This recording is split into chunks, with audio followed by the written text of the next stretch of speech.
Hello. आज तारीख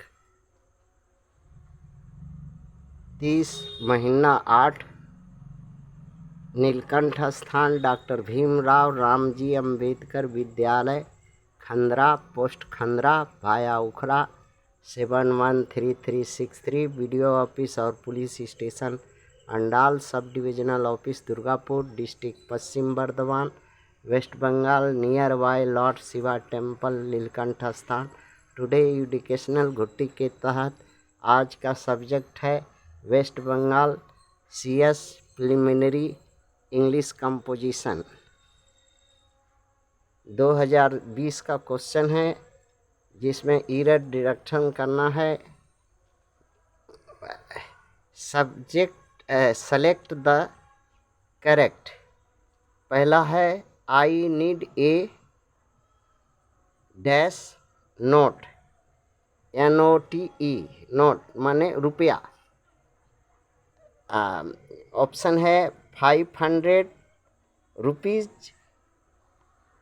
500 rupee, 500 rupees, 500 rupee, hundreds rupees.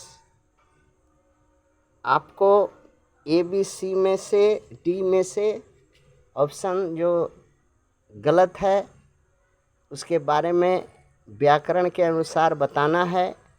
अगर वो सही है तो क्यों है, गलत है तो क्यों है। अच्छा, दूसरा क्वेश्चन है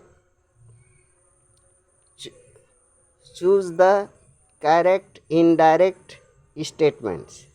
ही सेड कॉमा, इन्वर्टेड कॉमा में grass is green, inverted comma close, full stop. He told that grass is green. He told that grass was green.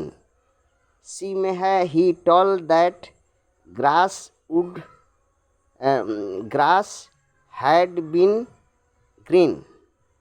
D में है he told that grass will always be green. Question number 3 में है, ये सब 2020 का question में preliminary में आया हुआ है।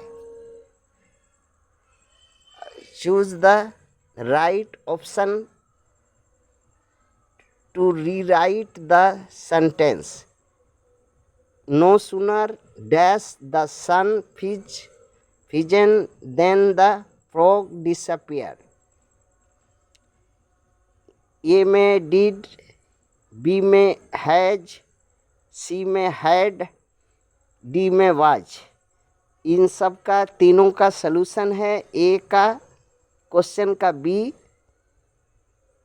क्वेश्चन 2 का ए, क्वेश्चन 3 का सी। अब ये क्यों राइट है और क्यों रॉन्ग है, इसको जहाँ तक हो सके ये बताने का कोशिश करेंगे। हाँ, फिर भी यहाँ हम थोड़ा डिस्कशन करेंगे। ये 500 रुपीज़ जो है, इसमें रुपीज़ यस लगाया है, रुपया को बहुवचन बनाया है, जो कि 500 खुद बहुवचन है। हाँ, 500 ये सिंगुलर है तो सिंगुलर वर्ब लगेगा।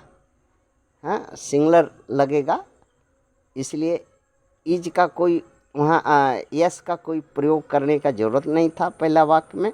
दूसरा में 500 रुपीज़, आई नीड ये 500 रुपीज़। यहाँ जो है 500 के अनुसार रुपीज़ का प्रयोग हुआ है।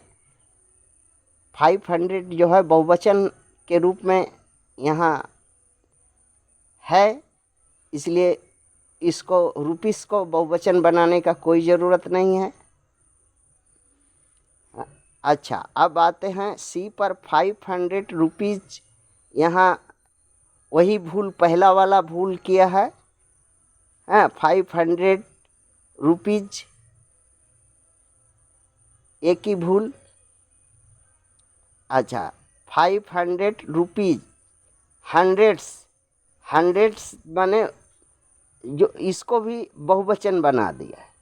बहुवचन को बहुवचन बना देने से वाक्य का अर्थ अनर्थ होता है, इसलिए सिर्फ बी वाक्य इसमें सही है। अच्छा, choose the correct direct statements he said, comma inverted comma में grass is green, inverted comma close full stop.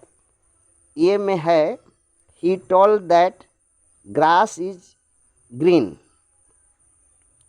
Grass is green, ये राइट है। क्यों राइट है?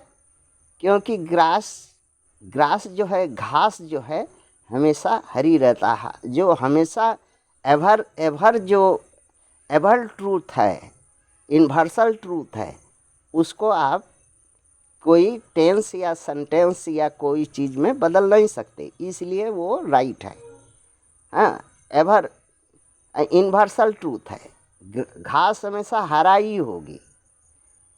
हाँ, ही told that grass was green, ये गलत है, किंतु व्याकरण के नियम के अनुसार ये सही है।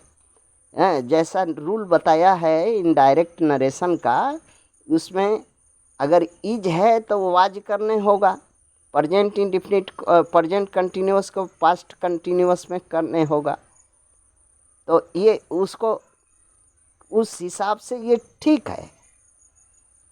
किंतु यहाँ वो हिसाब एक चीज़ का नहीं बैठ पाया कि ये जो है ग्रास इज ग्रीन माने सर्व सत्य है, इसलिए ये गलत हो गया। He told that grass had been green, ये अकॉर्डिंग टू सेंटेंस नहीं बैठता, क्योंकि यहाँ हैड बीन ले आया करके जो है, अगर पास्ट टेंस में अगर वाज है तो हैड बीन लगाया है उसके अनुसार, ग्रामर के रूल के अनुसार। किंतु वहाँ एक ही जो है अब एवरग्रीन है, माने जो है यूनिवर्सल ट्रूथ होने की वजह से ये सेंटेंस नहीं बन पाया सही, किंतु ग्रामर के नियम से ये ठीक है। He told that grass will always be green, ये तो कह रहा है, किंतु उतना लंबा कर देने से जो है एजी तक सेंटेंस नहीं हो पाया। हाँ, लेंदी हो गया। हमेशा हरी होती है, ये बात सही है, किंतु ये ग्रामर का रूल के अनुसार कोई चेंज नहीं होता। हाँ, एवरग्रीन में एवर यूनिवर्सल ट्रूथ में कोई चेंज नहीं होता, सिर्फ कॉमा हटा करके दैट जोड़ते हैं, कॉमा इन्वर्टेड को हटा के दैट जोड़ते हैं, ज्यों कहते हैं रखते हैं, यही इसीलिए ये भूल हुआ।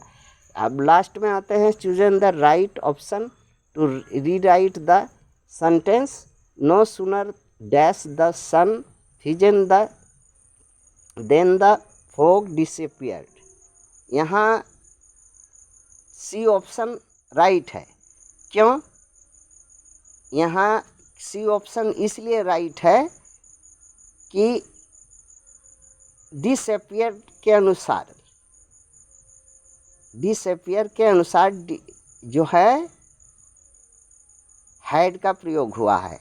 No sooner had the sun frozen than the frog disappeared, उसको उसी के अनुसार पहले जो घटना, ये जो डिसअपियर्ड जो है ये पास्ट घटना है, पास्ट का घटना है, इसलिए इसके अनुसार उसको बदला है। हाँ, जो सही है। थैंक्स।